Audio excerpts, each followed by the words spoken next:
Yep. Oh, shit. Yeah. Shit's hard. Production's so dope. All right, welcome everybody to Diablo's Den, episode number 10. What up, 10? Man, I really sometimes I can't believe we've made it this far. So it's been a fun journey. Looks like we made it.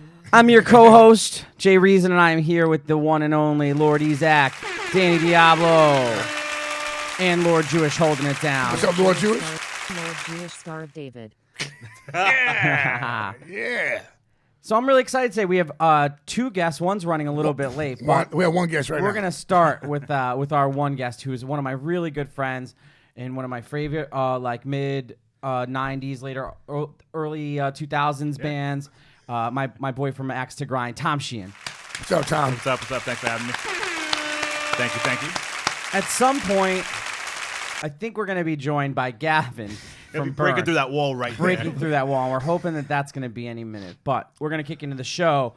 So you know how it goes around here. We always start with the first and most important thing, the guy who helps put the show on for us, Oak and Crow Coffee. Oak and Crow Coffee. Crow Coffee.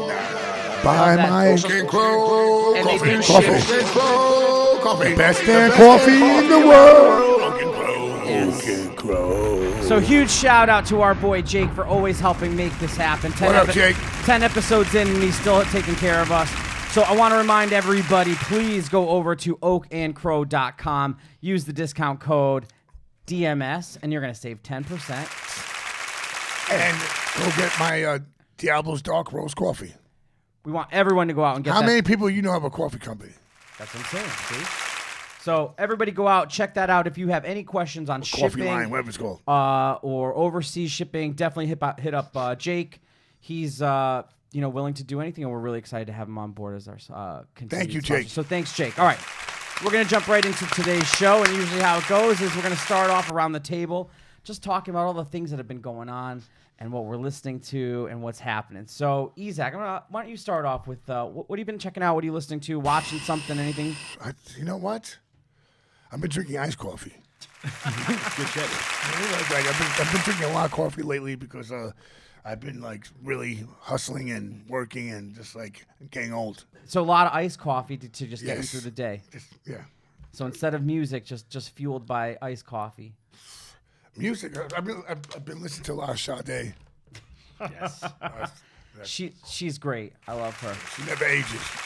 What about you, Tom? What do you got? What am I listening to? What are you listening to? Watching? Usually we jump into anything Right. they're checking been out. That Griselda record is really good. I don't know. Love I don't it. know that. Love it. Dude's from Buffalo, like hip hop trio.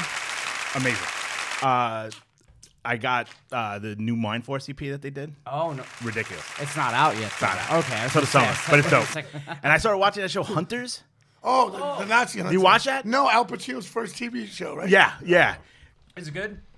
I don't know. I got like 3 episodes My in. boy Mike Malbone told me he loves it, but it's like It's pretty rough, but very some of the stuff they do is like... It's very comical too, like comic book style. Yeah. But But it's it's just like Tarantino. yes, they do style, like right? the intros of each character, and it's like, here's the Japanese dude that's like this, and here's the like Foxy Brown looking lady, and here's the like, but it's good, it's brutal, and just hearing those stories again, you're like, fuck, man, like this actually happened. Like I this is gotta like a check that fantasy out. show, Yeah. but this shit happened. But it was Yeah, like it's crazy, talking man. about how like they moved to like Argentina, and Brazil, shit, and they got to the States, and all South yeah. America. That's why you got like these German like models from fucking from Brazil, Right. blonde hair, blue Yeah. eyes with the Nazis. Yeah, Oh, I gotta check that. What's that on? It's on on Amazon. Amazon. Boys from Brazil with Steve Gutenberg. I gotta check that shit out. Say man. what's up? that's cool. It's like a 10 Nazi hunting. first season. First show was like 90 minutes. Oh no It's shit. like a Okay. movie. Yeah, it's cool, and it's Al Pacino. Hey, there he is. Hey. All right, so Gavin just walked in. You're just in time. For the We're intros. just doing the intros. We're going to keep going, so I'm going to plug what I'm listening to while Yes, while please. Gavin gets set up. So, We're just gonna watch. Be like, yeah, we're just going to watch. he rode his motorcycle up 10 flights of stairs. How did I walk into here? Yes, I like the color coordination. Good. Looking good, bro. I decided to come all earth tones. I'm gonna plug two things that are Connecticut hardcore, Jason. Because All right. you know me, I love my state so much. 203. So I'm gonna start with Dominion 18. Have you heard of this band, Tom? I know it's Jay, Peta, and some Yep. dudes. So Jay and a couple dudes from Laid to Connecticut, Laid to Rest. Really just heavy hardcore stuff. They just put the demo out. It's dominion18.bandcamp.com. All right. So check that out. It's really cool heavy hardcore. And then, of course, we got to show love to the guys in Hatebreed who just dropped their new single a couple weeks back when the Blade dropped. Shout out to Zeus, Josta, Wayne, all those guys. They just announced their huge tour with Parkway Drive. They're playing like arenas and shit. And Knocked Loose is opening that. So it's amazing. They've been playing arenas, man. Yeah, No, it's crazy. This is a big tour for them, for those guys. So it's exciting time for Hatebreed and Hatebreed fans. So we're really excited. So, Gavin, thanks for joining us. Thank you for We having me. have Sorry, Gavin. man. Just no, it's all good, What's man. up, Gavin? How you doing, Dan? Good, how you doing, man? Good to see you, bro. I can speak up. I'm sorry. All right. So, Gavin, voice is sore. I've been doing a podcast tour all afternoon. So. here. We're excited to have you on, man. We're just doing the rounds. We're just going around talking about what we've been listening to or watching lately. Anything current? What have you been getting into? Watching. I've been I just get into binge watch mode when I do. I've been watching this judo cat Shintaro on YouTube a lot. He's a New York guy, Okay. judo legacy guy. Everybody knows I'm into martial arts. I teach martial arts, and he's one of these people who I think keeps stuff really, really simple, really, really pure. Listening wise, lately Spotlights. Spotlights. Absolutely. I saw them. They just played at Brooklyn Steel with Bungle, which I didn't go to that show. I went to go see them at Elsewhere. And I've seen them a bunch, and they're kind of... If My Bloody Valentine was to play metal and do steroids. Oh, nice. Yeah, That's very interesting to me. It's they're... I like that description. They aren't your normal hardcore fare, but I also consider that anybody who listens to only hardcore has some problems. Oh, yeah, for sure. You have to have a varied palette, for sure. That's for all hate DMs. That's GVV Strong and IG. Go ahead. Yes, I said you have some problems. That's awesome. I want to talk fan about real quick. So, Ezec, you just finished a couple weeks back. What? The movie premiere, Priceless. Yes. Why don't you tell us a little bit about that? You had Peter Green, who was episode #1 guest there. Peter Green and I, basically, I'm the main character. I love Pete Green. Peter Green was the devil, which he really is. Yes. That's Wait, right. he took the title from you, or? Wherever. Listen, Peter's a great actor because he's not acting. I have a really awesome Peter Green story from when I was in Los Angeles. We were hanging out at Crazy Girls one night, and we were out front. And this is when I still smoked. We're having a cigarette, and we didn't think about it. We're both all wearing black, and we're standing there, and people start coming up to us and giving us their IDs, and everybody keeps looking at Peter, going like, "You look familiar." He's like, "Get that all the time. Get that all the time." Peter was our guest on episode #1 of Diablo's. Then it was like a crazy episode, and it was a worldwide thing that I just. Yeah, he's so. I love you, Peter. I love Peter. Big shout out. Thank you for doing He's our back. show. He's back in town. He's back in town. Yeah, he Lives lives in back in the Lower neighborhood. Yeah, I see him around. Yeah. How are we going to be able to see? Like, is there any? Do you have any details on how the movie's coming out, or when we could see it? Or it's going to be doing. It's going to be doing the festival circuit. That's Okay. what it- Cool. Yeah. so just check it out on is there like a website? When I get the link, I'll put it out. Okay. That's all. So I'll tell. I'll put it out. Since we're plugging films we've been watching, Last Buffalo Hunt by Phil O'Leary. What's that about? It's basically it's real life. It takes place on the res, and it's basically talking about how basically these people have been so stripped of their indigenous culture. So sad. And if you get a chance to check that out, it's called the Buffalo Hunt, and it's by director Phil O'Leary. He's someone I've known for a long time, and it's really interesting watching him go through. He's gone through these several changes in his life over the past 5 years, and really watching him expand. Like he just did like 4 months in Tibet. Is it on streaming? It will be streaming right now. He's getting. He's got to go. I think he's getting an award at Cannes. Awesome. So he's like, I'll have to check that out. Yeah. Awesome. He's getting a lot of accolades for something that was for him was a pet project. It was something that was like it just felt like something to do. He just started filming something with there's this I don't quite understand it, and I should because it's part of Mexican culture. But the Caballeros, they do this ride where basically it's something like a 48-hour ride. And they don't get off the horses. They don't. Oh, and shit, he did it with listen, them, and it's I'm not down with that. Yo, Peter, bro. Save the horses. The other thing too, just you got a bunch of shows coming up for Crown of Thorns, right? I can't announce it. Well, not that one. Too late. Not that. Hold on. No, Too not late. That, not Yeah, that. big mouth over here. Just like No. United Blood. United Blood. That's it. We're gonna talk Where's about that, Virginia? Yes, I'm gonna plug that. Richmond, Virginia? Yep. So there's a bunch of shows That's coming the up Confederate. Down the Confederate state. So our boy Foster, really good friend of me and Tom's, is does United Blood in Richmond, Virginia, which this year has Crown of Thorns playing original lineup, right? So you're real excited about that. I'm really excited. Has Crown of Thorns ever played Virginia before? Or? Yeah. I played a few years ago. It's crazy. I don't even want to talk about that, but it's a great show. Okay. The craziest thing ever happened to me. But yeah, the people out there are really nice. Yeah, so shout out to Foster and United Blood. So catch that April 3rd and 4th. The lineup is insane for down that area. They got Converge, Cold World, War Hungry, Vane, Mind Force, Outburst, Crown of Thorns, Never Ending Game, and there's a ton more bands. Hold it. What the? Ezec just said craziest thing that ever. And no one. And you know how high the friggin' bar is on I that? thought the same no thing. one. Y'all gonna let that just go down the plate? Here's the thing I'm going to tell you. Just gonna go down the plate. What? As Ezec's co-host, I know when not to ask and push and just keep going to the next topic. Dude, So my that's- nipples are hard. I want to hear about this shit. Yo, I can't You get the after the after dark one. After one, I'll podcast. tell you guys fill later. you It in. was- That's a Patreon. That's what. Yeah. That's a Patreon. Yeah, that's episode. it. You gotta pay for that. My fans only. craziest thing that ever happened. Well, I remember being on the last Burn tour and hearing about him down in South America, and we were just going like, what? He's gonna come out like Che Guevara.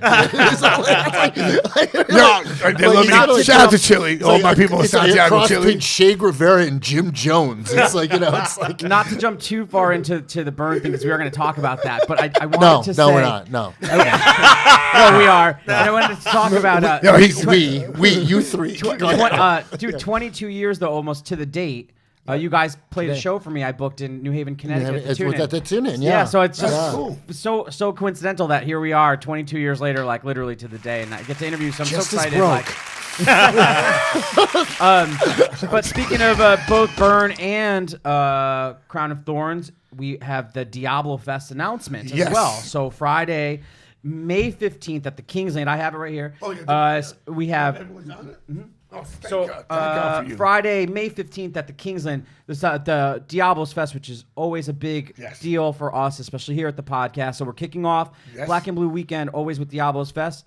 We got Scarhead, who's doing the Dreams Don't Die cover records. Or covers. We cover like Warzone, Killing Time. So we're going to do. So is the whole set? I don't know. We're going to pick like the best 8 songs. Sick. Okay, and then you want to go who? Then we got my boy Gorilla Nems, one of the best battle rappers. He's killing it now from Coney Island. Then I got my boy Roy Flush from Queens, who's an old school like legend. And I got the Flatliners, first horrorcore rappers. Then I got Concrete Dream, which is like rap rock, which I signed to E-Train Records. Then I got Preacher Man, it's like Black Sabbath and Cedric Entertainer and James put together. It's crazy. We got a guy can sing his girls, his wife's on stage, and they can sing, and it's amazing. Awesome. Then I got 1865 with Sasha Jenkins. Shout out Sasha. I just heard Etta James and Black Sabbath put in. I'm friggin' intrigued. Then we got Butterbrain, which is a white album. It's very funk and hardcore. Then we got Vigilante, which is my boy Vampiro, the wrestler. Oh, no shit. Yeah, so That's awesome. Hey, he's got me. And he teaches crowd. He's like a master Krav Maga. Oh, wow. Yo. So he's a cool guy. So he's coming out. So it's going to be really weird people. And DJ Clay, ICP's DJ, I'm flying him out to DJ with Joe Fatal. So it's going to be like Juggalos. You get tickets at Generations, hard tickets there, tickets online now. Just come up. Come hang out. Kingsland is a dope. Kingsland is a great venue. Absolutely. Nice Tom and people. I have gone there a bunch of times, times. yeah. It's going to be a great time show, especially if you're already coming in for B&B Bowl. Come in the day early. Oh, yeah. Come to Diablo's Fest. That's a pre-party. Yeah, pre-party. Hang out and get have fun. Hang out with Ezec. Hang out. I'm gonna be there. We're gonna do a lot of fun I'm stuff. gonna be just focused on. Gavin is playing day Money. 2 of Day 2, Black, yeah. and, Black and Black Blue and Bowl. And that takes place at the Monarch, which I haven't been. Tom, have you been to No, Monarch? I think she had brand never played new, one yeah. of the first shows there. Okay. It's a newer venue. Same Yeah, owners yeah. as the King. Chip. Okay, Shout out to Chip. So shout out to awesome. So it's a crazy lineup. It's I think insane. the weekend pass is already sold out from what I've Yeah. heard. So you got to go, get them online. I'm not going to go through the whole entire list. Online but sold out. Online is Only sold physical. So you Yeah. got to go to out. Generation, Shout out to Mark at Generation. New York Hardcore Tattoos, Lotus tattoos and stuff like that. Lotus, and Joe Rubino's place. The haircut place. Yeah, Yeah. Two Kings. Yeah. Day 1 is like a who's. I mean, Ice this- Cold Killers. Day 1 is awesome. He's got Sick of It All, Agnostic Front, Murphy's Law, Crown of Thorns over Yes. here, which is going to be sick. Sub-Zero, Combust, Restraining Order, my guys from Connecticut, so shout out to those guys. The Fight, Rule Them All, and Apparition. And then day 2, we have Gorilla Biscuits, which is going to be sick. Yep. We have our Almighty Burn here with Gavin, Madball, Shutdown, Death Threat, shout out Aaron, doing a Aaron. Peace and Security set, which is going to be sick. Oh, shit, okay. So that's going to be cool. Wes has been filling in on those shows for Boulder, which has been great watching cool. Wes play that. What up, Wes? No Redeeming, and then a whole bunch more on day 2. So you guys can check all that shit out online. So, all right, we're gonna jump right into the main part of the show here, and I want to kick it off with Tom Oh, boy. and Ezec, Shit. because if you listen to Axe to Grind, which is Tom's podcast, you will have hopefully listened to the Diablo's Den episode that Ezec did not come to because he was tripping acid. Do you remember that? Tim? Two of the people at this table have appeared on Axe to Grind. So that was a great day because I was, And which My one was bad. on contraband? yeah, My bad. but. It makes for a great story. I can only claim residual. It makes for a great story, but I love that we finally got you guys together because I've been Psyched. wanting to do hell something yeah. with Tom and have Gavin in. So let's kick it off. So Tom, what have you been working on? What's going on with? Podcast. Well, you have Indecision's coming up, right? With a show. We are playing with Grill Biscuits next week. I don't know when this is coming out, but the 28th. This will be out Yeah, yeah. Wednesday. Where? Long Island. Oh shit. Yeah, it's like Restraining Orders playing, Mind Force, Constant Elevation, which is Sammy and Vinny from the movie shout out Life. to those guys. Love those Us and guys. Grill Biscuits. Oh, those guys were big at one time. Yeah, Movie yeah, Life? yeah. Great band, great band. Movie life, yeah. But yeah, so that we're doing that and maybe some stuff over the summer, hopefully. Really see. interesting. Yeah. You guys have been playing like Once or twice a year. Mind Force is playing that? Yeah. I've seen them. They're great. I heard great things. It's funny because it's like I know we and talk I- about them so much Yeah. on our I podcast. also respect because aren't they the band that also they kind of like shy off of playing with older bands? Why? Sometimes, yeah, yeah. I They're, heard- but they're older dudes themselves. They look all mad young, but they're super. They're like Yeah, but in their late like 30s. I think that they actually kind of turned down some shows. Was sick of it all because they were like, we're trying to like, well, they're trying to build something. And I here's the thing, Wait. I Is get that they're too old? no, I talked about this with Craig, and it's like here's the thing about it, like being in a band like Burn, where I try really to stay as relevant as possible. I don't want to be taken like the reason we did the whole new record. I don't want to be taken as a nostalgia act. I don't, I don't dig that, and I dig it when I dig it. I totally respect when new bands come out. And they're like, no, we want to build something. I think that's really fucking cool. I think it's fucking awesome. I think it's ballsy as shit. Because a lot of bands could jump on and be like, yeah, well, we're just gonna fucking, it's the business model that has been proven to work. yeah. Right. What I do mean, you think about that, Tom? Well, I mean, I think it definitely happens. So if you go like, hey, Judge is playing, like the reunions, it's super easy to be like, I'm just gonna jump on that, Right. play in front of 2,000 people, and They then were it's like, fuck that. you know what I mean, or be like, I'm gonna hustle and build my own shit. They were like, fuck, they're too old. Everyone over 32, fuck that. Oh, well, Any we're all fucked. any then. show where they have to keep a defibrillator backstage. Damn. Oh, man. That's hard, man. That's hard. No, but I think it's cool, like, that if you feel like you want to make your own path without having to rely on that, man, much respect, because Right. there's so many other people who, like you said, would just go and be like, yeah, I'll Yeah. just play those shows, or I'll wait till that's available. Right, the new and- reunion's back, and then but Yup. then you're playing in front of 40-year-olds that are sitting there and not interacting with the band, or like it just kind of Afraid they're gonna blow out a knee. yeah, right. Is that something you worry about, Gavin? No. Hell no. Look at him. I this know. guy. Well, that's why I want him to. No, even if I was, I wouldn't give a fuck about blowing out a knee. He wouldn't let you know. He would sit there, yeah. He'd flamingo it like one leg up, just chilling, fucking playing guitar. Yeah, because tell us a little bit about the strength and conditioning stuff that you work on. Do you do a lot of that stuff before going to play shows? And You do knee bends? Yeah, exactly. No, see, here's the thing. I'm a fitness every day guy. This is physical culture to me. It's something I do on a regular basis. It's my life, and it doesn't mean that, I'm out there fucking getting after it some days maybe I'm making feeble attempts at yoga. Maybe I'm like just doing some fucking movement. Right. But fitness is something that like I find that, especially the amount of time that I've put on my body. And I'm not saying like, working out, like the amount of, I was a professional athlete. I was a competitive athlete in several different sports.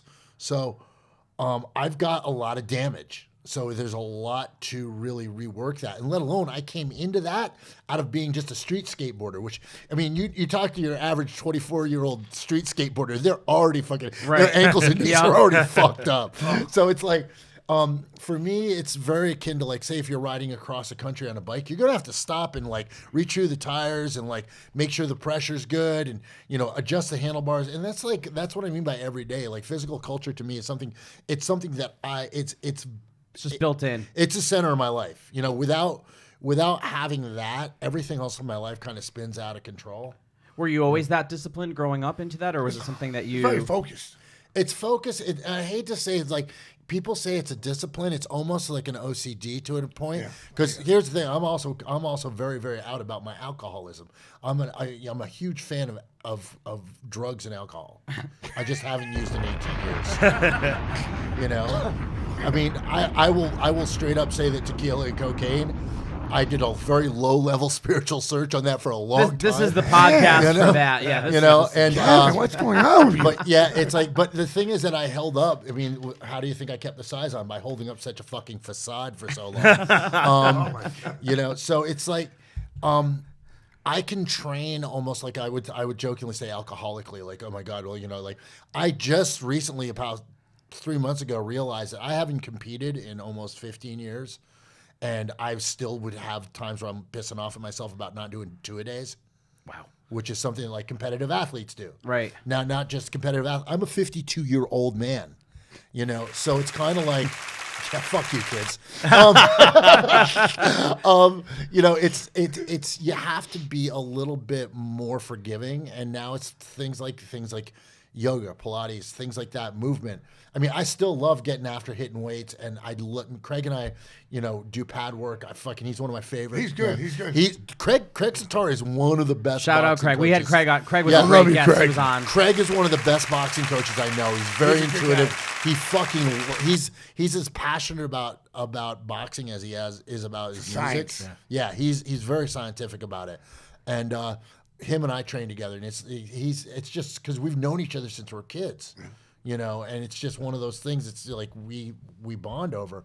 How did you, going back to just the touching on when you guys were not touching kids, because that just sounded fucking that really really weird. was. Wow. Wow. When you guys were younger, like, did you and Craig first start going to shows together? Or how did you get into the hardcore scene? I met Craig when he was in Straight Ahead, and he basically he was in Youth of Today. Yeah. Him and Tommy Carroll, and because I knew Purcell and Ray. Awesome. And like Parmaninda, Purcell, and Raghunath Ray, like we always we have this weird karma where we're always in each other's circles in one manner or another. And I don't want to call it weird. I think it's great because like we've had our ins and our outs, but I consider them friends, That's cool. overall. Yeah. And it's like, cool. And it's just one of those things. Co-workers. But I met them. I met Tommy and Craig through Ray and Purcell when they were in Youth of Today, and Craig and I just always hit it off. We're always just he's funny. How can you not? Craig, He's the Craig funniest is the, dude. Craig is one of the sweetest He's cats so on the planet. Queens. He's so Yeah, so fucking Queens. Bell Boulevard. We'll get some pizza. Yeah. He's so Queens, and he's just such a good fucking cat. Yeah, so he's funny. cool as hell, man. Yeah. We Was had he him on always the- a boxer? Yeah, Or did he yeah. get it from Tommy? No, him and Tommy mean, both like- got into it at kind of the same time. Yeah. Tommy, I think competed a little bit more Right. than. He was like Gold Gloves or something. Yeah, Tommy went Golden Gloves. Tommy was that's crazy. fucking badass. Tommy was badass without even having boxing skills. Tommy. He goes to 42nd Street. I used to go there, and I used to see him, and I would box to be him, and guess who would be over here? Mark Gastineau. Oh, shit. Mark Gastineau. He was Jacked, yeah. Yeah, Tommy also was one of those guys. He didn't need a martial art. He was always He just had the skills. he was always just that dude. He's like a white trash warrior. Yeah, he's just a bad cat, man. He's a bad cat. Tommy is like a very. If you get him.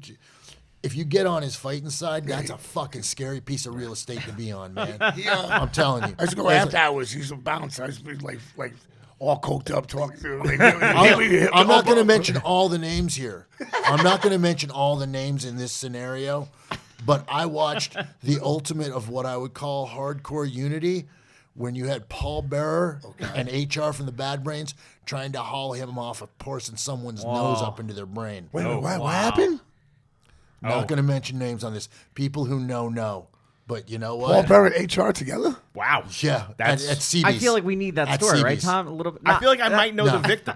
And this will let. If it's the story I heard. And this I wasn't around for it. This will lay right there because right. this will infuriate a lot of people. But facts are facts. Yeah. And somebody was like, Tommy Carroll hadn't been around for a while, and it was at an Underdog show.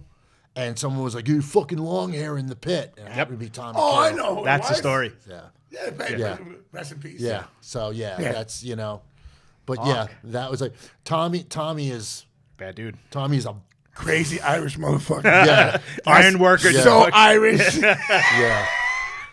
He's like the total Irish. It was crazy. Yeah. I'll tell you Love it, what. Tom. I'll tell you what. You want to see a give and take. I watched a video of Tommy against this dude, and this guy would hit Tommy like one time hard, and Tommy would hit him back like 4 or 5 times. And this was in the ring, and this was back like Tommy was wearing these gloves. It was just like they were so flattened out that every time he hit this dude, it was just amplified. It was like pop, pop, pop, and you could feel it through. It was like, oh my god! And he was so fast. Yeah. But that's the thing too. I think Tommy's just thuggish. Craig is more of a scientist on it. Craig's very much about angles. Because the thing about also is that Craig got thrown in with guys who are really tough and really like who are fucking bruisers, like semi-pros and pros. And they would kind of like, and this when Craig wasn't such a big dude. Craig had to get really wily about his angles and how to step He's off. smart. And the thing is, you don't get a lot of guys who know that shit who know how to teach it. Right. No, yeah. Yeah. Right, you can just do it. And Craig knows how to teach it. Yeah, that's cool. Like he comes into my spot and like, we're dominantly with Muay Thai, but we have a heavy boxing curriculum, and he'll work with my guys, and they always come away with like something like wow, that was really cool. And it's kind of funny too because a lot of people don't realize who he is till afterwards, and so it's like, hold it, that was the bass player from like A lot of hardcore kids at the gym, that's for sure. yeah, we do. We have Yeah, we have a lot of hardcore kids at our spot. Were you playing guitar before you started going to shows and stuff, or how did you get into? Yeah, I got into guitar. I mean, my first, like, I always loved the guitar. I thought it was really cool. But then I ended up like really young at a Waylon Jennings show. Oh, sick! Wow, Like cool. I was like 7 years old. I was kind of cool. My mom was an alcoholic. Oh my God, sorry about that. No. ended up in a roadhouse bar. Like 7 years old. But it was loud guitars, and that's all it was. Up in the car. It was yeah, exactly. Yeah, it's better being left in the parking lot, right? Exactly. But He has his music and the windows are cracked. It's fine. But I went in and it was loud guitars, and that's all it was. Right. It was like loud guitars, and I was like, "Wow, this is cool." So, and at that point, it was like I went out. There was a local record store which didn't have a lot, but there was always, there's the kid that works at the record store and knows what the fuck is on. Right. Put you onto things. Put me onto it, like you want loud guitars here. This is called Black Sabbath. Nice. This is called Rainbow. This is called, here's the Ramones. Here's the Stooges, and it was like anything loud. And I think that's probably, for me, I'll get into this last night. I'm New York hardcore Uberalis. Right. I'm a New York hardcore kid, but I'm also like loud guitar Uberalis. Right. And it was funny because anybody who didn't get a chance to see the Refuse last night and see what Dennis said about New York hardcore, how he grew up in this little town of Sweden, and where it's like people were telling him, "You're not going to be anything, this, that, and the other thing, you'll never go anywhere." And he goes, "But I had this love for New York hardcore," and it went through this whole thing about how New York hardcore basically, the Refuse, who were a huge band, You know why they're big? big influence. You know why they're big? Right. Because they're not from New York hardcore. no one New York hardcore gets big because the New York hardcore curse. What do you think about that, Tom? There is It might be right. I'm telling you, I'll prove all you guys. I know. wrong. We talk, but I want. Do you think they self-sabotage? You think we all self-sabotage? No, it's like every time someone big But hold it, makes hold it, they because You Tom just said sabotage. I got a Beastie Boys. They, But they had to go rap No, they for ate that. it all. They They took it all. They took all of it. They took all. They Yeah, took they got all. too big. They took all the big. There's no Right. big left for anyone else. I'm So, like- saying Like we talked about, Murphy's Law should have been literally the biggest band. yeah, but he would have died if we got a big check Well, and shit. Like, he would have died the first year. I'm kind of glad. Jimmy? That, Yeah, Yeah. Jimmy. Fair, all right. If Leo Cole gave him, We would have, dead. we would have Jimmy's head in cryogenesis right now. You know, it's like, Right, at Niagara, just be like, yeah. No, Oh fuck. but yeah, I mean, that was like the first thing for me was like, because I grew up in New Hampshire, it's like country and western. right. Sure. You know, Snow, but my a lot of mom, I snow. grew up around. Yeah. My mom was from Flatbush, Brooklyn, so I grew up around a lot of jazz and a lot of blues also. So it was always just music.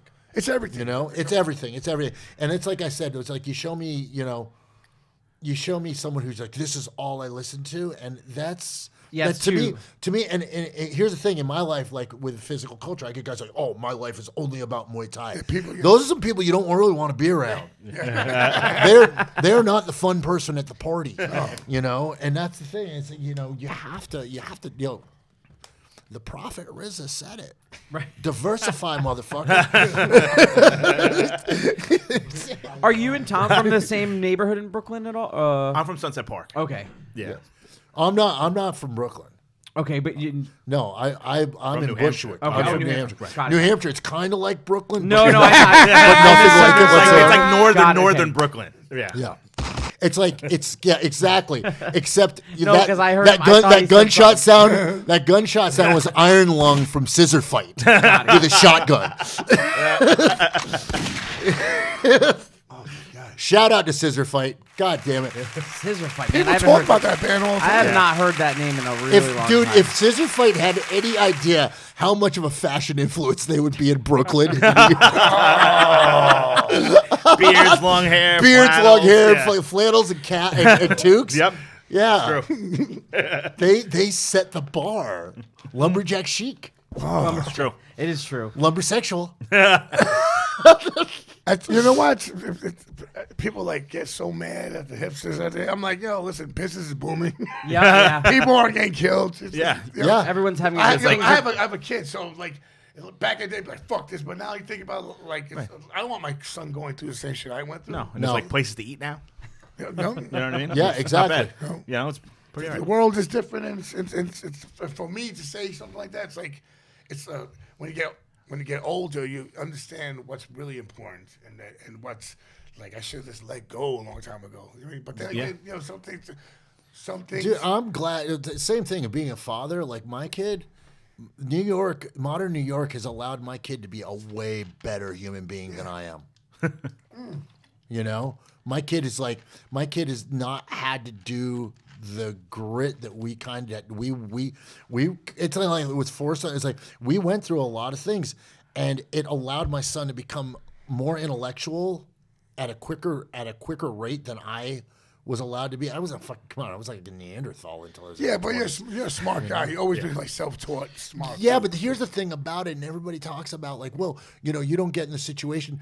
I was raised from an early age. I grew up in a fucking swamp, so moving to the Lower East Side wasn't much different. You know, I went from Alligators to I went from one fucking wilderness to another wilderness. So for me, it was like building a camp was building a camp. That's like the place that I live in right now, the 6th Street compound. You know, we opened that as a squat in 1989. I know a lot of people have heard this before, but back then, squatters thought we were nuts for opening up where we were. Yeah, You know? But it was crazy. But I'll tell you what, the crazy that it was at that point was it was a matter of respect crazy. It was a matter, we knew all of the local drug dealers, and it was like, it was safe for our people because we were from that neighborhood, you know? And I mean, there's been certain factors, certain things that happened. Like I think it was probably about 15 years ago, and it's tragic. It's a tragedy that happened on Clinton Street where this girl, she basically didn't stay in her fucking lane, and her boyfriend got into an argument with a guy. She stepped in between him, and he told her to get the fuck out of the way. She's like, "Oh, what are you gonna do? Shoot me?" Yep. Don't ask a stupid question. Wow. That's the thing. Is like motherfuckers don't know. Whoa. But people, and I'm not making light of this, but people don't know. Of course. Is like Yeah. there's when you're not in your home territory. When in Rome, act accordingly. All over the world. Yeah. Oh, yeah. No matter where the fuck you are at, act accordingly. Because you don't know, and it's not about and this is coming from, a full-grown adult male of the species at 225 pounds. It doesn't matter. I'm not bulletproof. Right. You I know? tell people all the time, there's forgot what Rampage, the UFC guy, Yeah. was in Brazil, and his boy was a football player, Right. and they said, don't go outside, don't go through things. Right. They went out, they got beat down, the other guy got shot and killed. Oh shit. And, and Rampage is a He's a fucking bad ill dude. Yeah, motherfucker. yeah. But you know how it is. Yeah, Quentin's no joke. I mean, I remember seeing him when I was in Los Angeles, and I was fighting in Los Angeles, and this was before like the whole UFC became what it is. There was still like the ring of combat and all this like thing. And he was a terror. Yeah. He was like, I was like, oh my fucking God. Right. Like, guys like him, like guys like, like Tate Fletcher, guys like that were like, scary. Yeah. They're like trained to kill you. Yeah.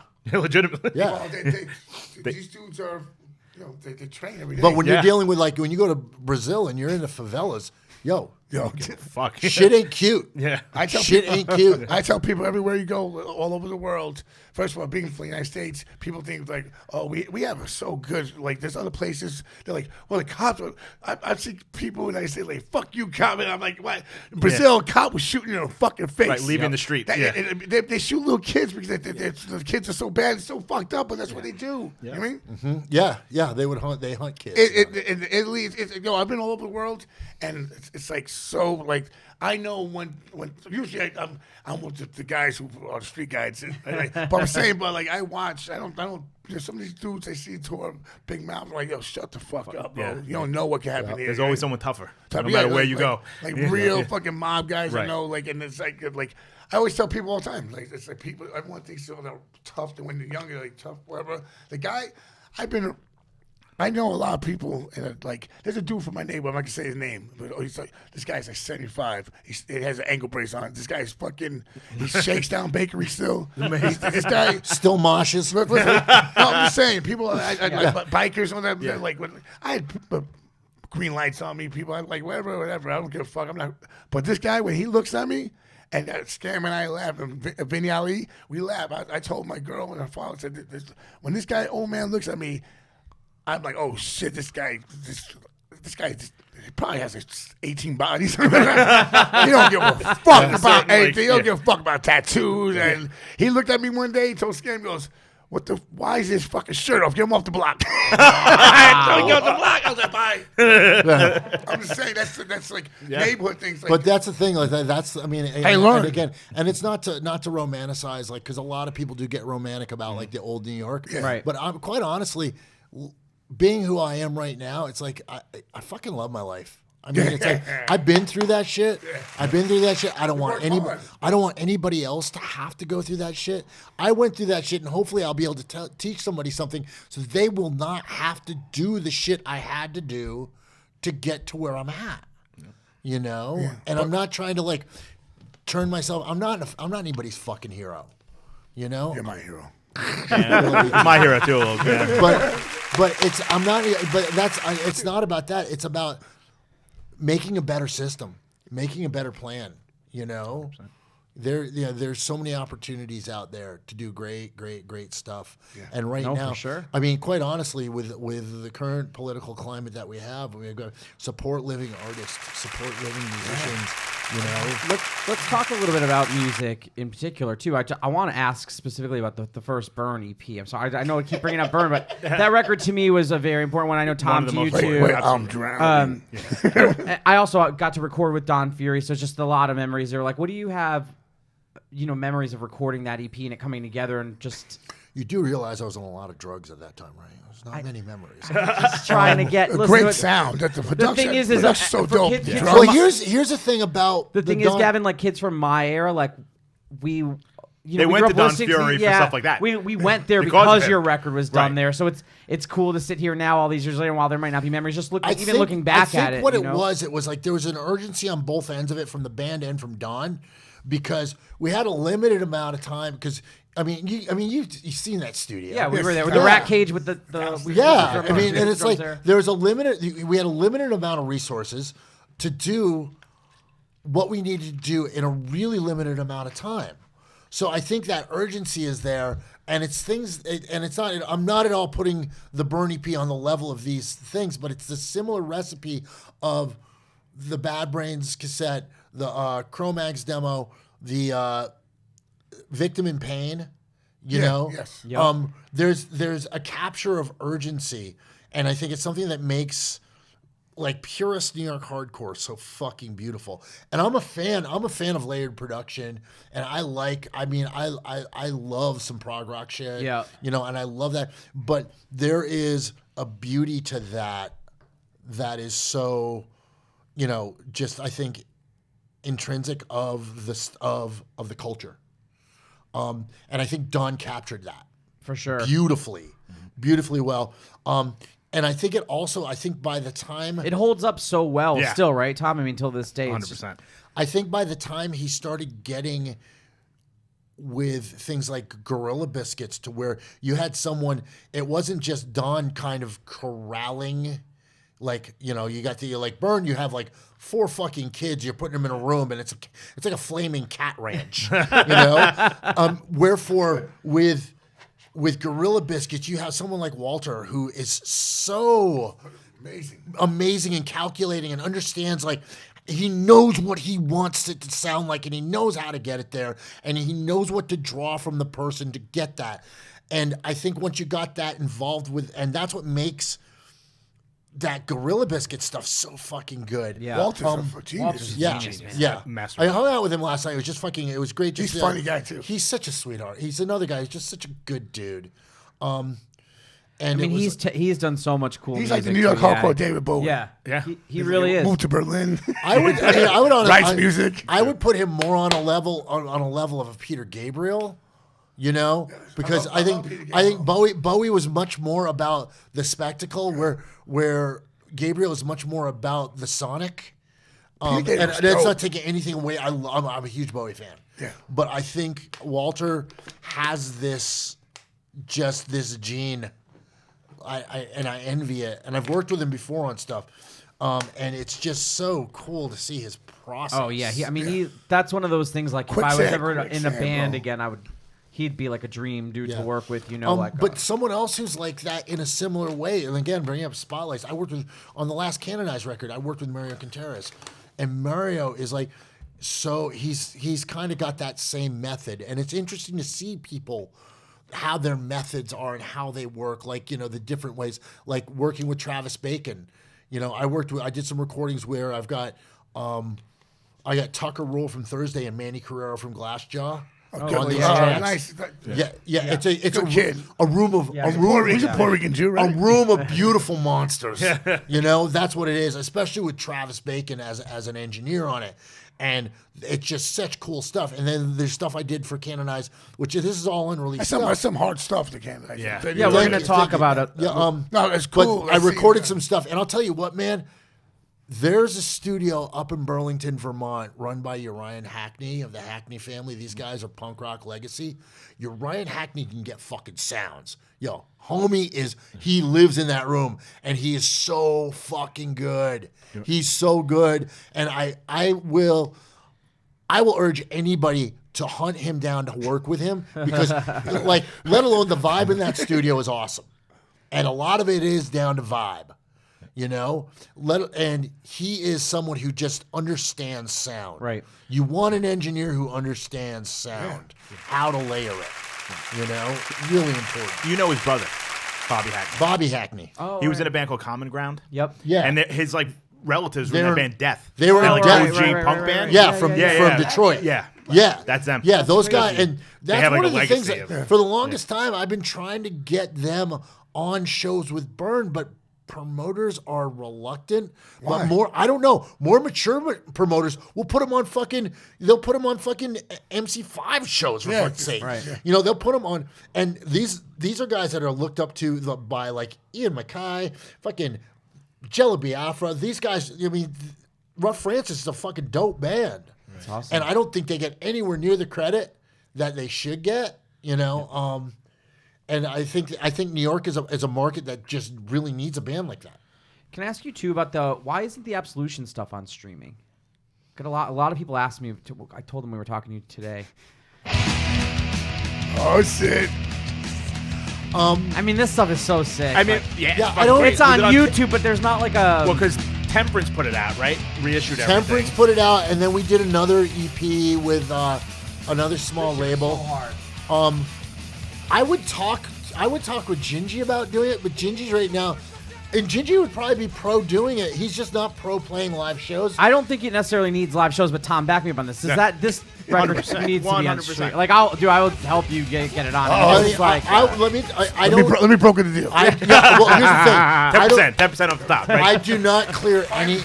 I do not clear anything without clearance of my brother Gingy. No, of you course. know, and. Like, even though I know he refuses shows because right now his DJing thing is taking precedent. He also owns a gym, Soulbox, in Miami, which is really good. Anybody in the hardcore scene who wants to get involved with boxing and martial arts, go check out Soulbox. Shout out to Soulbox. Anybody down in the Miami-Dade area, go check it out.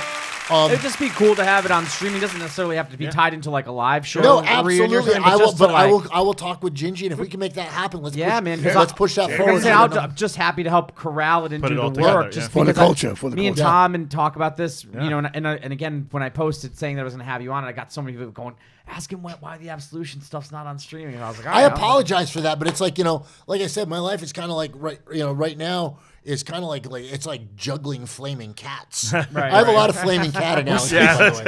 Cats on fire. Get it. So it's Cats on Fire. That's my new band. Cats on Fire. I think that's like a Netflix documentary or something. Don't burn the cats. Yeah, but if there's enough call for that, fuck yeah, we'll do it. We'll make it happen. Yeah, I think It belongs. It deserves to be heard by a new generation of kids. I'll tell you right now, the first time I heard that record, I was like, "What like?" It was just crazy. Like, that's one of the things that I do love about hardcore is that the kids. It's like going like this constantly. Kids do their research, and it's one of the and being like you. To me, here's the thing: you can't be a New York hardcore kid without understanding your roots and your culture. Totally. And here's the other thing too: is that you kind of can't be a New York hardcore kid without having a love of hip hop. Well, I gotta say that's one of the things I love about Tom's. But I'm getting to my gripe. Don't get in the way of my gripe. New hip hop kids, man, don't tell me you're into hip hop if you don't know who the fuck Cool G Rap is. If you don't know who the fuck Queens, you don't know who the fuck Public Enemy is. But there's dudes that don't even know who Nas is. Exactly. Like this young cat. It's weird. And that's the thing. Joe Fatal found there is. Shout out to Joe Fatal. Yeah, there is. I saw Joe Fatal in 1992. Joe Really? Fatal. There's no sustainability. Roseland. There's no sustainability in ignorance. Okay? There's no sustainability in ignorance. Okay? And if you look at golden era hip hop, a lot of that is what they did is they brought up old go-go beats, old funk beats, and stuff that influenced them from back in the day, stuff that they grew up on. So what you're telling me, if you don't know who those people are, that means that you kind of didn't grow up around music, which means that you're not into music for music's sake. Yep. Which means to me, I don't hate to, but get the fuck out. Well, that's what I like about what you guys do with Axe to Grind is with their podcast is they continuously, on top of just showing everybody new bands, they continuously tell everybody about classic bands and Crown Thorns, and it's a cool way because the demographic. I'm gonna talk a little bit more about that, Tom. Just how you guys got that together and how you cover all the things because it's really cool, and I think just how you cover new bands. But also, like what I was saying to you offline, is like getting people into like Crown of Thorns again, and all these bands that maybe young kids, they doesn't fall on their radar enough. You guys presented in such a new light that we've seen I check the sound scan after every episode they do. He's my plug for the sound scan. And we've seen it. Literally, like Tom, talk about it a little bit. Well, you can talk about the sound scan stuff because I still don't understand it. Because it's math. I have no fucking idea what's going on. But you've seen the jumps. All I know is I have a gold record in New Zealand. That's wild. And I got the transplant shit has to go gold. So Travis Barker, Scare Rob, that's amazing. Tim Armstrong, that record I'm on. I want my gold record. Talk about Axe to Grind. I want my gold record. Talk about Axe to Grind because I do think that's cool how you. Yeah, I mean, like we just started it, like kind of not expecting it to do anything. We had so much fun when we did. It was that awesome. podcast. That was really We fun. literally did a podcast after the podcast in Patrick's bedroom. Gavin was like, it was like 1:30 in the morning. We're just like, and then another thing about this dude, and then fuck that guy, and then this, and then that. It was just like, I'm glad the microphones are off. But we had like the After Dark podcast. Yeah, I think it's awesome too that you keep went from the band to do the podcast thing. Like I honestly had not really paid that much attention to the podcast space all that much. But Yeah, same. I mean, it was one of those things. It was like the dude Patrick had hit me up and he was like, "I want to do a Shout out, podcast Pat. with you. I want it to be like Joe Budden." yeah, But he wanted me to be Joe Budden, like the cranky dude that hates everything. But meanwhile, I'm the dude that likes everything. yeah, he's more like the heel. asshole. Yeah, Right. So like I I'm wanted- Rory, and he's like, you know what I mean? Like I wanted to see him and Ezec together, which it's It's gonna gonna happen. happen. We're gonna It's do gonna a happen. axe to grind. we have to. Diablo's We'll do on it again. Pat We'll do it again. podcast. But I mean, it was just like one of those things. We started doing it, and then we started doing like Do listening you parties consciously and- make an effort though to try to reframe some of that old stuff, like some of the stuff you like, to Yeah. present it more like? Yeah, I mean, I think it's if you don't see, there's like certain bands that I grew up in and like in Brooklyn and all this stuff, seeing like Marauder and all this stuff. Right. There's like the first bands like with Minus. You know Right. what I mean? I'm like a 16-year-old. I'm like, I got beaten up at the show, man. Like you should totally check this shit out. Like you know what I mean? And I think a lot of kids sometimes they value, like we all have 3 different opinions, Right. So they go, well, I usually like what you like. If you like Mind Force, let me check out Leeway. Yep. Let me check out this. Let me, you know what I mean? And they get into other shit and like, Yeah, there's so much stuff. There's they so much great cover, music out that there, I think is cool. Like, like there's so many bands I would never hear about if I wasn't paying attention. like newer to. bands or old bands. Do both. That's I mean, awesome. there's Yeah. just tons of stuff that like I've either missed or. when you were playing, you guys had your own little scene. Yeah, I wanna- we let's weren't really talk about part of that. that. It's kind of weird. As a New York, we were like a legit New York band that weren't like. Talk a little bit about coming up in Brooklyn and again interacting Oh from shit! that position. Oh shit! No, It's you know what? Queens beef over Y'all, there. y'all, Queens y'all were baby, just too Jackson smart Heights for all your day. surroundings. We That's were what it weird. was. We were weird. You were too smart for your I loved surroundings. Indecision, man. It was so. We were weird. I mean, we played with Crown of Thorns. I mean, I got 2 good stories. I got a Gavin story and an Ezec story. Yes, I want I- to hear both the Ezec one first and the Gavin. All right, so the Ezec one. Oh, we played God. together. No, it's all good. It was great. It's really funny. So we're playing together at the Wetlands, right? It's like the us. It was like Sub-Zero, Fury of 5, us, and Crown of Thorns, right? I'm like 22. Justin's like 19. We go, all right, we're gonna take the shot. So we're talking, whatever. And we're like, who writes the stuff for Scarhead? And you're like, I do mostly. And we're like, so Snickers. That's Wave of Mutilation, right? And you're like, yo, you caught that, didn't you? It's a fucking and you were like, oh, you found that, huh? And I was like, all right, so we didn't get killed for saying that. I was like, Listen. but I didn't, you know what I mean? He was like, and you're like, cause we knew you liked, like so- off the beaten path, like Yeah, you weren't yeah, just yeah. like fucking No, killing listen, time. You know what I that's mean? why, like where I grew up, people know me on the streets. So like, it's just funny when I see people. I go around the world. I'll be in fucking Chile and I'll bump into fucking Juju for the Beatnuts, and we grew up together. We're like Les and I went to high school. shit. Sasha Jenkins and I were best friends. Ellie Wilson, Rat Radar. I went. These guys used to play ball and destroy these guys. I was like, and I was like a hardcore kid. And being mixed and stuff like that, it was just crazy. It's like those guys think I'm crazy. Pirate culture, motherfucker. There's somebody, that's why I laugh, and that's why like when I bump into like Necro, they all know me. Like we go around, we get so much respect all over the world from every music. It's cool, but it all comes from going to fucking hardcore shows at CBGBs, Yep. you know what I mean? And just mixing with the neighborhood. I mean, Yeah. I know so many people, Haitian Mike, what's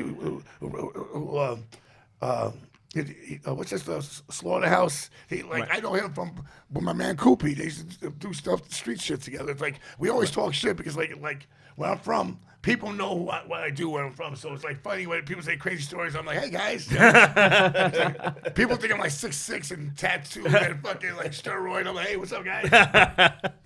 Share your Gavin story. Yeah. So speaking about you being sober and everything, we talked about this before. Yeah. So we played a show. Most Precious Blood played a show in Philly. Yeah. With Burn, and we were the first band. Some people are fucking weird. They won't watch your band, so everyone pieced out. So there's like maybe 10 people watching us, 2 of whom are Vic 108 and my boy Gavin right here. Nice. This motherfucker starts heckling us. Yeah. So, but like, and like good naturedly, Yeah, but yeah, I'm yeah. like, well, number one, I ain't gonna say anything to this dude, right? So I was like thinking, I was gonna make like a Die 116 joke that don't like, like we'd be like, yo, Thurston Moore don't tip or something stupid, and I was like, this dude's gonna fucking knock my head off, so I'm not gonna say anything. So like years later, I was like, yo, you fucking heckled me in front of like a crowd of people, man, and you were like, it was a dark time, man. That was it. I was like, no, Hold good enough. hold it. You just admitted yourself it wasn't really a crowd of people, dude. Well, I mean, 10 people. 10 people's a crowd, right? No, I mean, it adds people every time I tell the story. Where did you get the Most Precious Blood from? What? Indecision had a song about it, and it was just like a Catholic thing. I played for Most Precious Blood baseball. No shit. Yeah, so that's why. That's That always a was a hard. morbid name for a baseball. Is that a little league Most baseball Precious team? Blood and Elm Jack. There's two from Wow, Queens. geez, Wow. that is Catholicism is mad morbid, Right? dude. Right. You know? Yeah. Yeah, Catholic. Oh, But you guys play Indecision and Most Precious Blood played with like everybody. Yeah, it was So a you lot. obviously played. Did you cross paths with because like Burn? Yeah. I mean, we ripped off Die 116. Totally. Like, That 116. amazing. All art is theft. Yes. So we All always art is theft. It's okay. like we played with the Beat Nuts, Yeah. Lemoore's. Oh, nice. Wow, that's a great show in a cool venue. It was like Boys, oh God. it was the Bush Babies, the Beat Nuts, Indecision, Doggy Dog, Doggy Dog was so big, man. Big. and 50 But people. Doggy Dog was like they weren't big. It's like them and Roadrunner big. them, them and Prong. Like Oh, wait. Yeah, them and Prong. Wait a second. What's Prong New was- York, New York hardcore curse. Like Prong, listen. But Prong would play, Listen. and Prong was amazing. Prong would play to CBs in front of 20 Shout people. out to Tommy Victor Queens, Yeah, but baby. then they would go to England and be selling out venues. Yeah. You know, New York hardcore curse. yeah, it's Prong. like Open up for Savage. That's true. And They no, got and, big. and no one cared. That's true. That's fucked Well, up. snap your fingers, up, snap B. your neck or whatever. That was the Helmet bit the whole shit. Oh yeah, absolutely. Yeah, Insane. Helmet was Prong and cargo shorts. Yeah. Dress nicer. Yeah, that's about it. Prong and ill. Force fed is the illest Yes. shit. It was so ill they put it out on a French label. It was ill. Such a great Prong was such a great. Tommy Victor is just a great. Yo, he's great- funny as fuck. Yeah, he's a good dude, man. He's a good dude. He's Jason Christopher very- plays bass. What's up? Very Jason? cynical. Is Tommy playing? Is Tommy playing with I know. Ministry, Well, right? Jason's playing with Ministry right now. Is Tommy What? playing in Ministry? No. Because Jason's playing in Ministry. right Really? now. Yeah. I talked to Jason Ministry's the other another. day. That guy was fucked up when I was young. But yeah, I talked with Jason the other day because we hit back and forth. All, yeah, Jason's awesome. Jason's rad as shit. But yeah, Tommy's like, No, that guy. and he's someone like, dude, for years, Three he's piece. the sound man at fucking CBs. BBs. Yep. Yeah. You know, tried and true. I'm saying the hardcore curse. Type could've- Pit Steel, type O negative.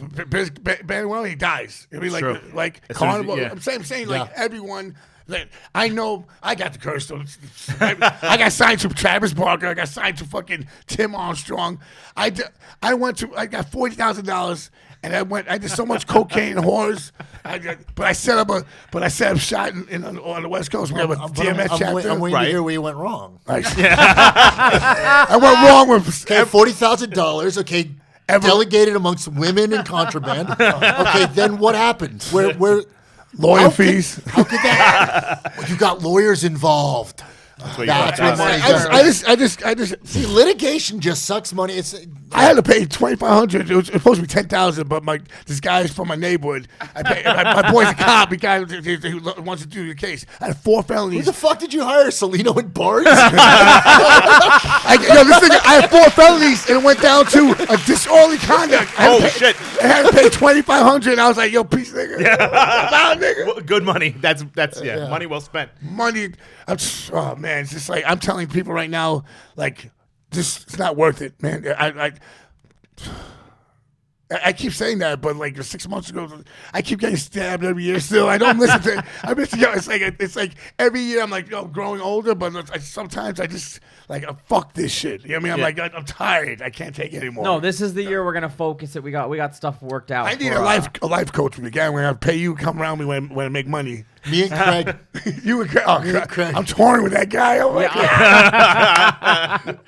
Me and Craig. Craig's like a life coach of like, Yeah, he's- like Customato. Good old customer. So have you been getting ready to like practicing for these Black and Blue shows with Burn? I never remember any of my songs. Not me either, man.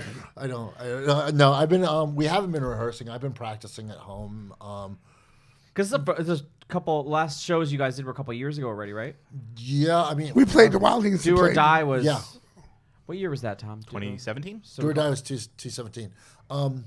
Yeah, we did our last tour. We came back from Europe, I think. It was toured hard, 2 years, man. Yeah, 2 you guys years did ago. a lot. That was a We great did record. we did a heavy duty tour cycle, and it's weird. It's like here's the thing too, and it's like it's always. Death Wish did a really good job too with Yeah, getting Jake that record. and those guys shout out did to Jake such a and great job. Man, that record was They're everywhere. so fucking awesome to us. But it's kind of like, and this I think is a hazard of me that Chalk and I have is that we're so like kind of like forward thinking on shit. Our couple. That oh, absolutely, undeniable.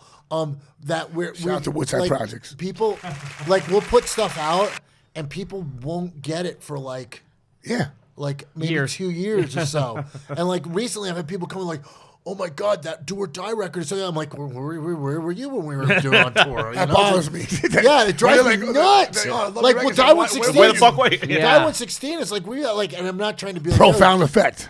I'm not trying to be like we're Shout out to Josh Gabel who mentioned Die 116 to me too. Yeah. But yeah, it's just like if people like after the fact, posthumously, like, oh, that band was great. I'm like, man, it's like we're still gonna play. We're still gonna play shows. It's like we're doing this show. Chalk is mad excited about it. I'm very excited about it. I'm excited to see you guys Yeah. at I that. like the chemistry, guys. Yeah. I know it's like a marriage.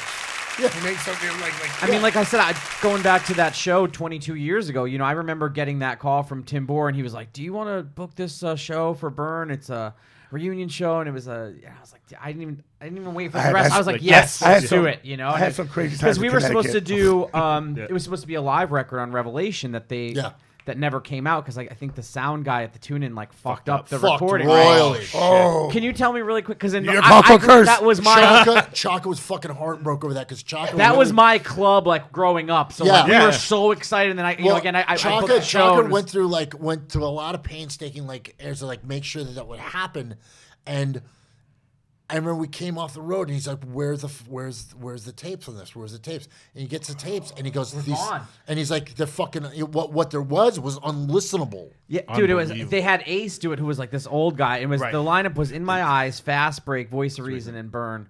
Perfect. And you guys, we were so excited. And they played a couple of songs multiple times, and we were like, could not wait for this fucking record to come out. Right. Yeah. Right, songs that hadn't been recorded yet Yeah. or hadn't been Yeah. released yet. I'm It sure, was- like a ton of it. Yeah. Man, Yeah, and wow.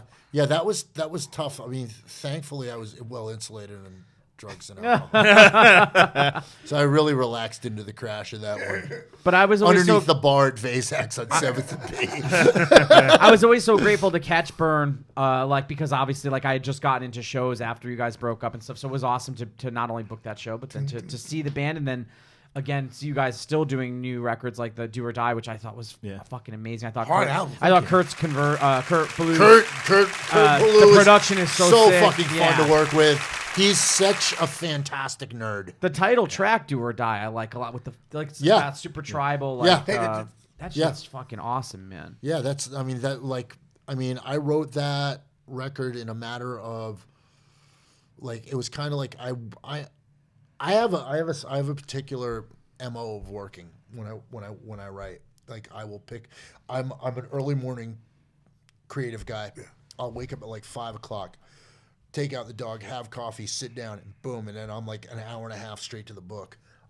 And here's the thing about it. Anybody who's trying to write songs and is like, "Oh, you can't write songs." Don't fucking wait around for fucking inspiration. Inspiration's for lazy people. Inspiration is oh, I need to be inspired. That's such a tarlet of shit. Right. Fucking you be a blue collar fucking musician. Get to work and fucking just create. Because you'll start something on Monday, which you're not going to be a fan of. By Friday, if you stick to it and you commit yourself to the work, you'll come up with something that fucking works. That's my own process. I'm not one of these guys who's I just get in the studio and spit. To me, I don't work that way. That's not my shit. I want to have control of the piece. I want to see it grow. I want to watch it form. Go ahead. my thing is I'm always good against pressure. Like it a has to be deadline, done like a deadline, I'm right. I was like, how long? And like 3 days, I got that. Lock it, cocaine, whores, and stuff. I'm like, fuck, I'm there all day. People are going crazy, but I get it done. You know? What about for you, Tom? What's the writing like, obviously, you guys haven't written in a while. Yeah, but I mean, what was it like? If I remember 18 just years talk ago. about the cocaine and the horse. There was a lot of all me we and Justin want. do a lot of coke. I'm a change man. Two straight edge dudes do a lot of blow. Drink a lot of Coca-Cola and just no. I mean, same kind of thing. It was like, or we'd come in with stuff, or we'd like just keep going and fucking until whatever you works. turn it into something that's good. Some of the segues into Well, that's the something thing. else. Is like people don't understand. Like, okay, if like let's take numerality. For those who know numerality, the song numerality, that beginning of the riff, that that was the Absolution intro. It Oh, was. yeah. It That's was. right. Yep. I always liked the way you guys did like it go one way, dun, dun, dun, dun, dun, dun, dun, dun, dun, and like Yeah. fireman. We turn it around. Yeah. Almost like how Candiria True. took that Yeah. kind of writing. Yeah. No, I can see that. Well, yeah. we got it. All Here's the based thing. off a sick You know, drummer. a lot of people are like, oh well, so on and so forth. Yeah, Candiria bit you. No, we all bit Vinny Appice because Vinny used to do that shit all the time. You know, Right. Drummers like Shout him. out to Rocker Records. Yeah, got drummers like him. What's up? Neil Peart, for God's sakes, Neil he Peart would turn a beat around like, dude. He just died. Yeah, I know. Rest in peace. Sheila E. Love Shilly, right? Yeah. Crush Groove. Yeah, Sheila E. Yeah, Shout out to rest in peace, Walona for Good Times. The first one Oh, I yeah, jumped off shout to. out, yep. I love you, Walona.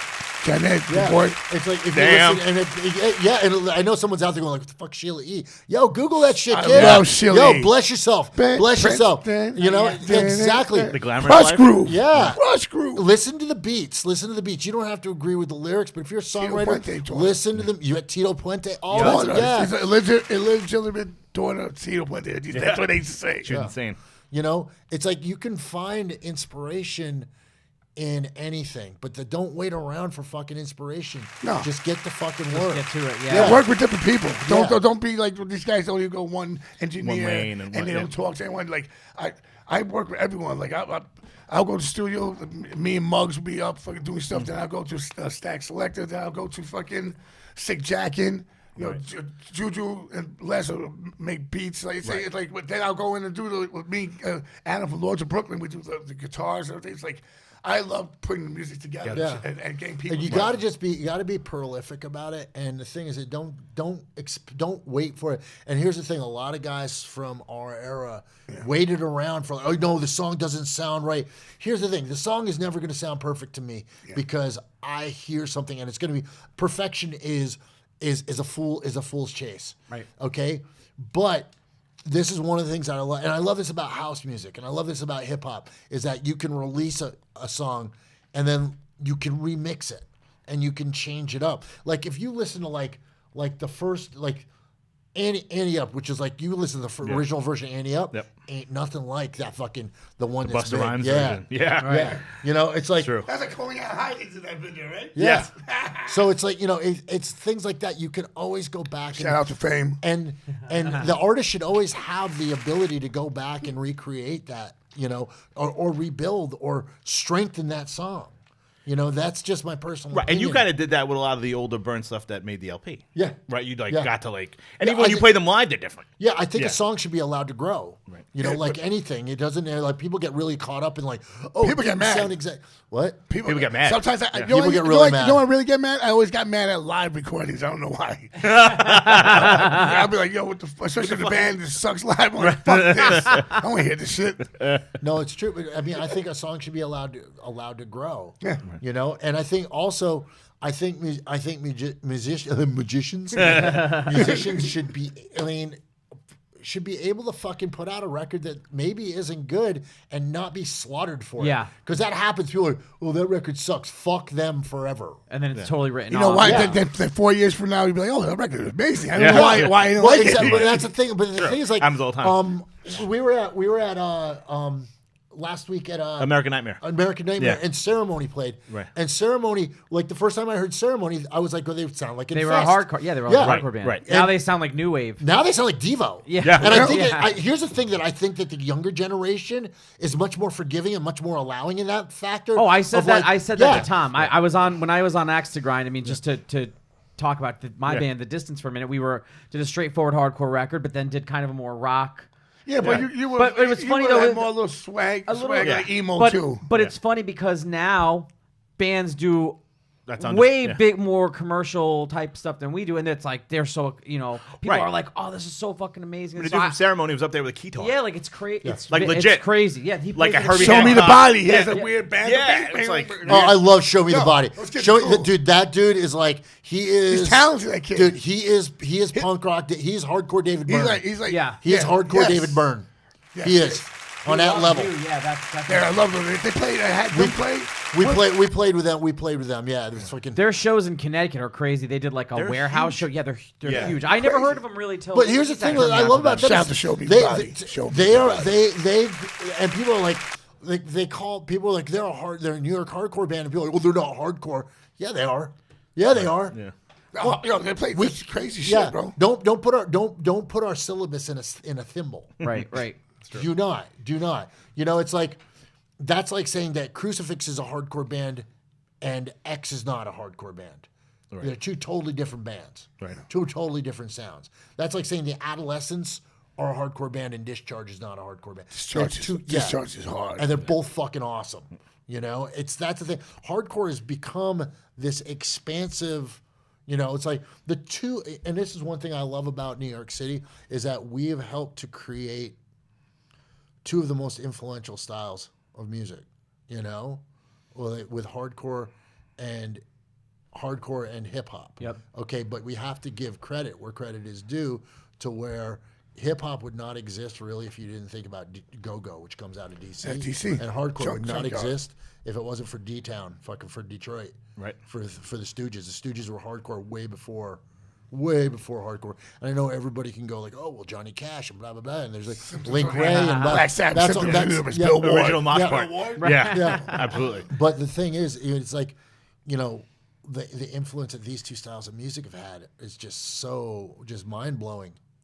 And it's to be even considered part of that little blip.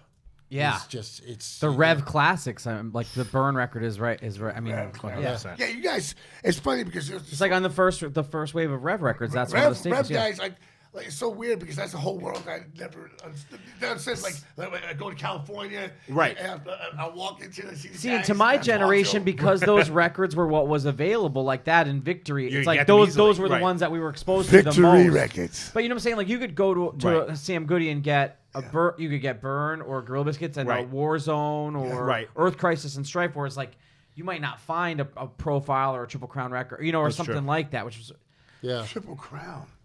Label mates. You and I were label mates back then. That's remember? true. I was a label mates with Camp Low. Who else? I was label mates with African Bambaataa. We're all the same labels. So it was just crazy. What label was that? Profile. Wow, that's right. Yeah, so it's like it was just Another Planet, right? Another Planet. Profile. Right. Records. They did all those. Yeah, those reissues were great. All the reissues. Yeah. Yep.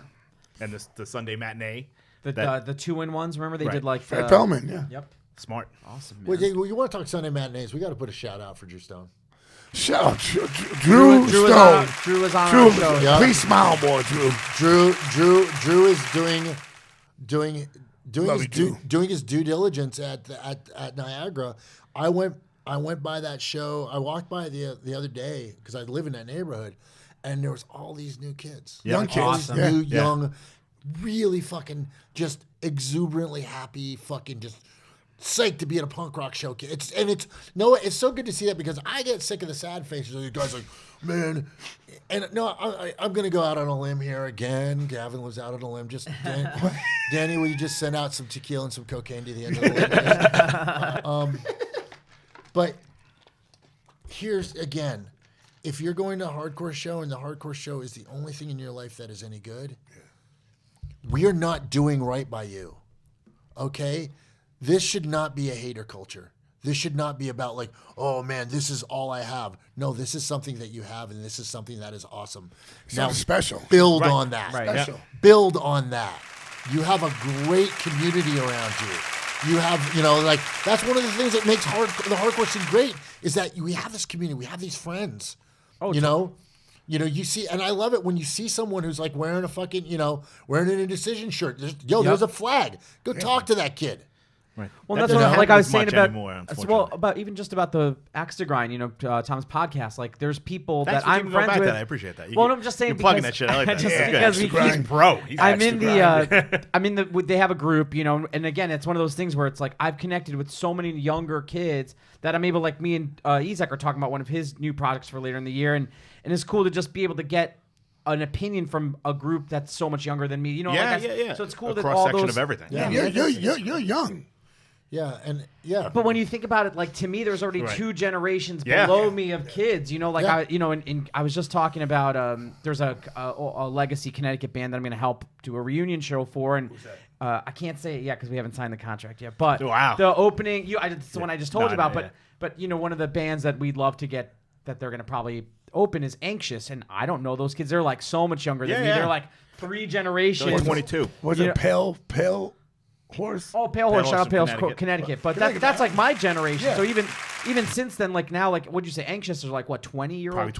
22, Like I went to maybe. a show the other day. I still go to 2 or 3 shows a week. I'll go to anything Connecticut, and it gets me excited because just like that, I feel like between like what you were saying with streaming, with podcasts, and all these things, it's like there's so much knowledge available versus like when we were just getting into shit. I had to go to like this was all that was available. Whatever, like you said, going into a fucking section of records, and it's like here's Or just if this- victory. yeah, right. Here's your 5 Victory Records things. Where now it's like, dude, if you want to become a fan of something or knowledgeable on something, or you want to discover that before Burn was Absolution and there was all this stuff, and that's why I think going back to the beginning of saying like, hey, this should be on streaming because there are kids who are going to take that path, learn about that shit. You know what I'm saying? Who want to know more sounds about crazy that shit. streaming. Right.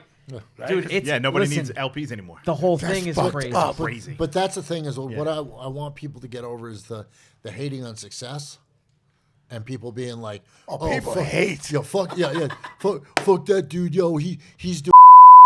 Where does go? Wow, this is going down back to the flaming cat ranch. God damn it. Real quick, Gavin, where can everybody catch up with you online? What are you working on?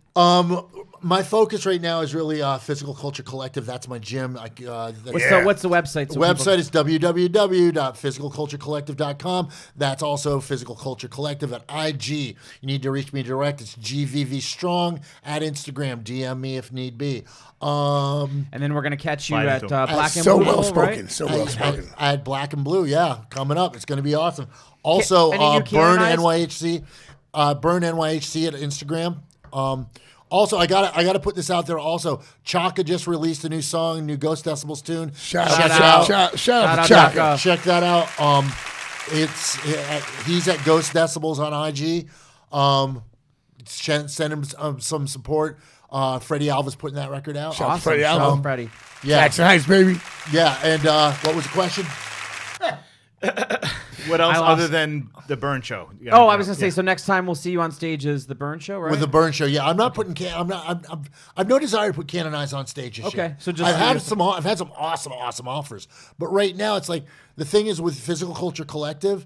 That's It's the not main- just that's the gym, that's the dojo. It's not just about. I have a crew of trainers that are really dependent on me. I've got employees. I've got people that they work there. Their Yeah, job. so you can't- And I'm trying to actually create more coaches. I've got some people that I'm working with because that's what I do. I'm like, Awesome. So I'm trying to make availability for fucking employment for people. Cool. Awesome. Tom, what are you working on? What's coming up? Where can we find you online? You can find me online. We got Axe to Grind podcast. One of my favorite Instagram. shows. I'll be on it soon. Yes, we got to make that happen. It would be great. Yeah, we man. have to because there's just him and Patrick together to just do a mailbag episode would be one of the most amazing. You know what we want to do? We do we'll play all new shit, new bands and stuff. Oh, shit. I want you to do that. Because you could legit get away with being like, yo, this sucks. And no one's You know what? But you wouldn't do that. I'd be like, this ain't my cup of tea. Right, exactly. Yeah. I hate when people just hate and say stupid shit. No, I'm no. like, yo, But I think that would be a fun listen, or you could do I want mailbag, people to whatever. cry. Oh, Danny, I liked you so much. like, my God, that was my music favorite sucks. That's sad. I would never do that. No, we don't try to do What we don't about try to shut up. anything coming up in Decision, Most Precious Blood wise? I know you got the Long Island show with GB coming up. Right, and there's two anything else things- you can talk about or not yet? No, 2 things in the works. stories. Okay. So we'll keep you posted here. So, Yeah. guys, thank you again to our guest Gavin and Tom. Thank you. Episode number Thank you very 10. Be much. sure to sign up for the email list, Congratulations, fellas. All love, diablosden.com. always. Check it Episode out. 10. Check us out on big. YouTube. Like, subscribe, share. Thanks again, guys. Everybody, we'll see you for episode 11. Peace. Thank you. Yeah.